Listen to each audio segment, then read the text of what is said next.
you not setting up an unreasonable expectation by telling people, hey, go to your website and bang, they're going to see a number like $44,712. How long will this take? By the end of your first term, will all of the savings be realized? This is the agenda that we're running on, and we are confident that not only does it respond to the needs of New Yorkers, but also that New Yorkers understand that in order to win something, you have to fight for it.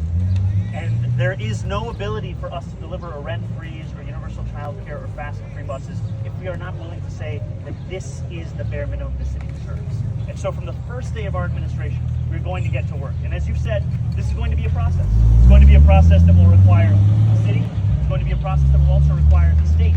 And that's part of what's so meaningful to be here alongside colleagues who are at the heart of that process in fighting for that fare free bus pilot. And I'm confident that what New Yorkers will see on an annual basis is us taking the significant steps forward to realizing this agenda such that it's a politics they can feel in their own lives and not just one that they can think of as an aspiration. But oftentimes these goals, you move the ball forward, but there's no end date, and people have trouble measuring the metrics. Have you given yourself an end date? Is it 1 term? Is it 2 terms? Is it, hey, this will exceed my mayoral leave, but let's begin? What is the deadline you're giving yourself? As the next mayor, by the time that I am done being the mayor of this city, this will be a reality for each and every New Yorker. So that's 8 years? I'm telling you, that's the limit. We're going to be pushing every single day. $50 saved every single year.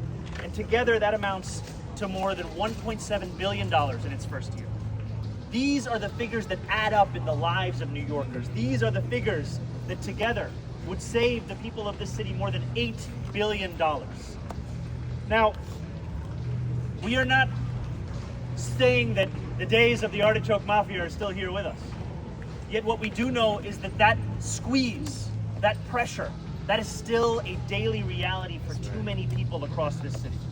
And we would not accept it if it was the mafia that was forcing New Yorkers to spend $22,200 a year for childcare. We would not accept it if they were shaking New Yorkers down at a price that only 1 in 5 could afford to ride the bus. So why are we accepting it today? Because it is time for us to understand that New Yorkers deserve nothing less than a response to the scale of the crisis that they are living through. Now, when Mayor LaGuardia made his announcement, it was deemed by many to be bizarre.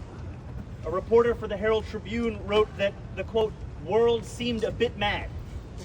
But his act of political courage lowered prices for millions of New Yorkers.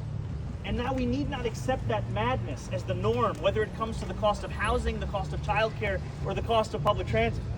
What we need in this moment is someone who is focused on what this agenda could save working New Yorkers, as opposed to Andrew Cuomo, who is often worried about what this affordability agenda would cost his donors.